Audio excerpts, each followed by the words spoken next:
புதினா தொக்கு எப்படி செய்யறதுன்னு பார்க்கலாம்.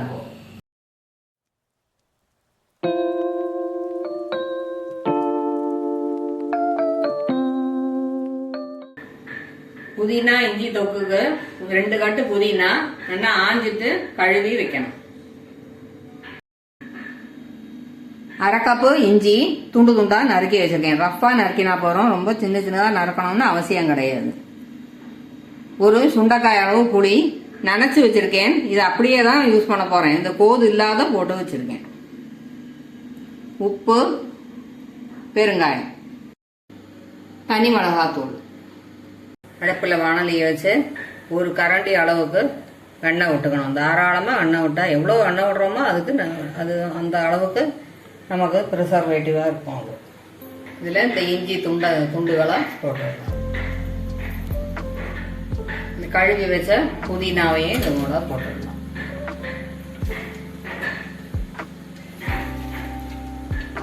எண்ணெய் சூடாகணும்னு அவசியம் கிடையாது. சூடானாலும் ஒன்றும் பிரச்சனை இல்லை. முடிஞ்ச வரைக்கும் தண்ணியை நல்லா வடிகட்டிட்டு போட்டோம்னாக்கா சீக்கிரமா வதங்கும். இது வதங்கும் போது குறைஞ்சு போயிடும். அதனால கொஞ்சம் கம்மியாவே உப்பு போட்டுக்கலாம். நல்லா கலரி கொடுத்து நல்லா வதக்கணும்.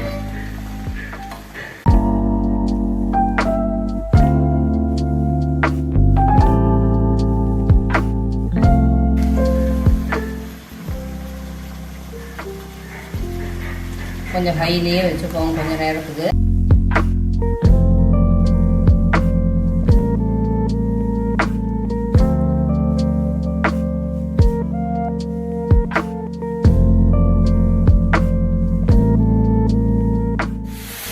நல்லா இப்படி பிரித்து விட்டோம்னாக்கா எல்லா புதினா இலையும் வதங்கும்.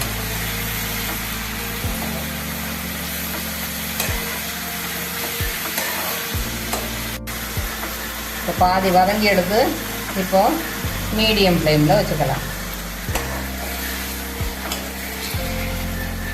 எவ்வளோ சுருங்கி எடுத்து பார்த்தீங்களா?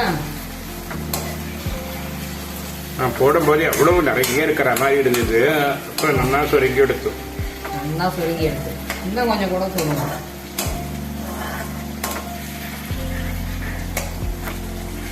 ஜீரணத்துக்கு ரொம்ப நல்லது இல்லது? ஆமாம். இப்போ புதினா சில பேருக்கு வாயுவை கலப்போம். இந்த இஞ்சியை சேர்க்கறதுனால வாயு பிரச்சனையே வராது. நானா இருந்தா ஒரே நாளில் சாதத்தில் பதினஞ்சு சாப்பிட்டா காலியாக்கி விட்டுருவேன்.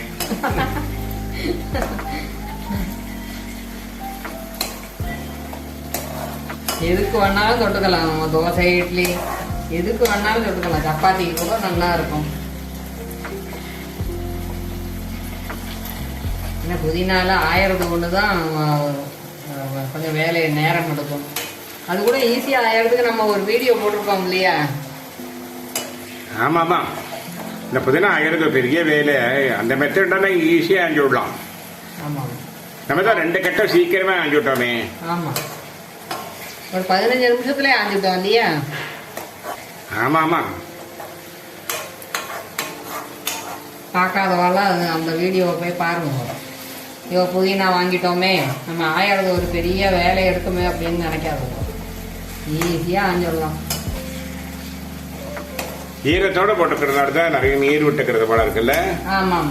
இது எப்படி காய வச்சு மாதிரி பண்ணக்கூடாது தொக்குக்கு? நீயோ இல்லை, காய வச்சு பண்ணக்கூடாது. காய வச்சு பண்ணா வதங்கிறது கஷ்டம். இல்லை, காய வச்சு பண்ணினாக்கா நமக்கு தொண்டையில பொடியாயிடுமே. அதான் தொண்டையில ஒரு மாதிரி குறன்னு மாட்டின்னு இருமும் சாப்பிடும்போது. இந்த மாதிரி ஒரு டேஸ்ட் வராது. இதெல்லாம் எப்படி ஷெல்ஃப் லைஃப் எவ்வளவு நாள் வரும் இதுக்கு?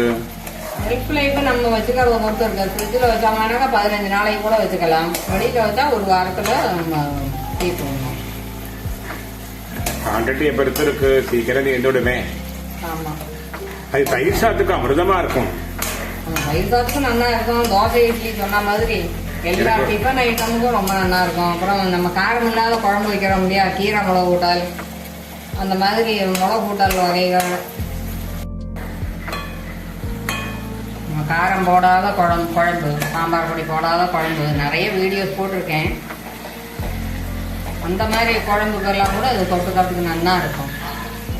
நல்லா வதங்கி எடுத்து இதை ஆஃப் பண்ணி ஆற விட்டு மிக்சியில் போட்டு அரைச்சிடணும்.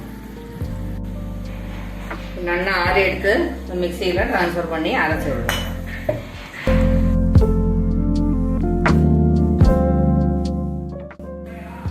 இது ஒரு ஓட்டியிருக்கேன். இப்போ அந்த புளியை இது கூட சேர்த்து நல்லா நைஸாக அரைச்சிடலாம். நல்லா நைஸாக அரைச்சிட்டோம். வாணலி அடுப்பில் வச்சுட்டு ஒரு ஸ்பூன் எண்ணெய் விட்டுக்கணும். ஏற்கனவே நிறைய எண்ணெய் விட்டுட்டோம் இல்லையா, அதனால ஒரு ஸ்பூன் விட்டுருக்கேன். அரை ஸ்பூன் கடுகு போடுறேன்.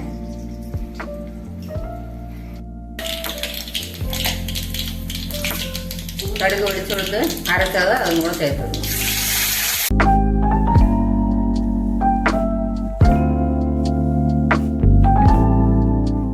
மீடியம் ஃப்ளேமில் வச்சு ஒரு வாட்டி நல்லா இந்த மாதிரி கலரி கொடுக்கணும். ஏற்கனவே வதக்கிட்டோம் இல்லையா, அதனால ரொம்ப நேரம் வைக்க வேண்டியது இல்லை.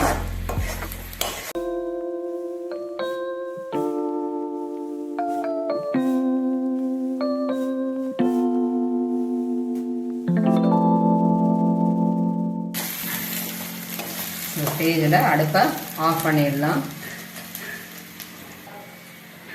நம்ம உப்பு போருமான்னு பார்க்கறதுக்கு நம்ம அரைக்கிறோம் இல்லையா, அரைச்ச உடனே டேஸ்ட் பார்த்தாலே உப்பு போருமான்னு தெரியும். வேணும்னாக்கா அடிஷ்னலாக போட்டுக்கலாம். இப்போ அரை ஸ்பூன் பெருங்காயத்தூள் போடுறோம்.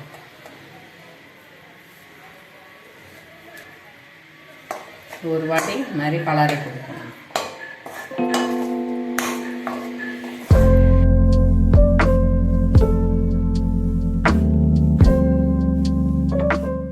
கொஞ்சம் ஆவி போன உடனே நம்ம தனி மிளகாத்தூளை சேர்த்துக்கலாம். நம்ம ஏற்கனவே இஞ்சியெல்லாம் சேர்த்துருக்கோம் இல்லையா, கொஞ்சம் காரமாக தான் இருக்கும். குழந்தைகளுக்கு கொடுக்கறதான இந்த ஸ்டேஜில் நம்ம கொஞ்சம் வெல்லம் சேர்த்துக்கலாம்.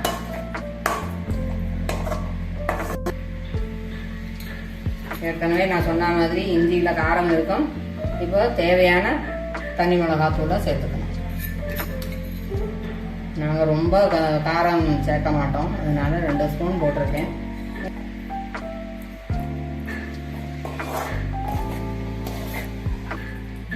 நிறைய காரம் சேர்க்கணும்னு விரும்புகிறவா இன்னும் கொஞ்சம் கூட காரம் போட்டுக்கலாம். இல்லை கம்மியாக காரம் வேணும்னாக்கா கம்மியாக போட்டுக்கலாம். இல்லை காரமே வேண்டாங்கிறவா கூட இஞ்சி காரமே போதுங்கிறவா அப்படியே கூட யூஸ் பண்ணிக்கலாம்.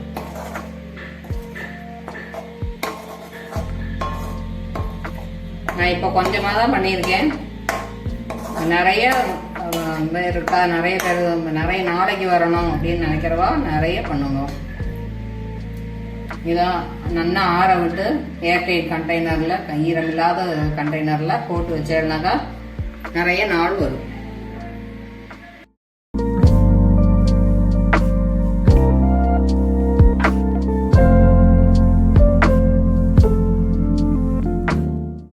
இந்த வீடியோவை லைக் பண்ணுங்க, ஷேர் பண்ணுங்க, இந்த சேனலை சப்ஸ்கிரைப் பண்ணுங்க. தேங்க்யூ.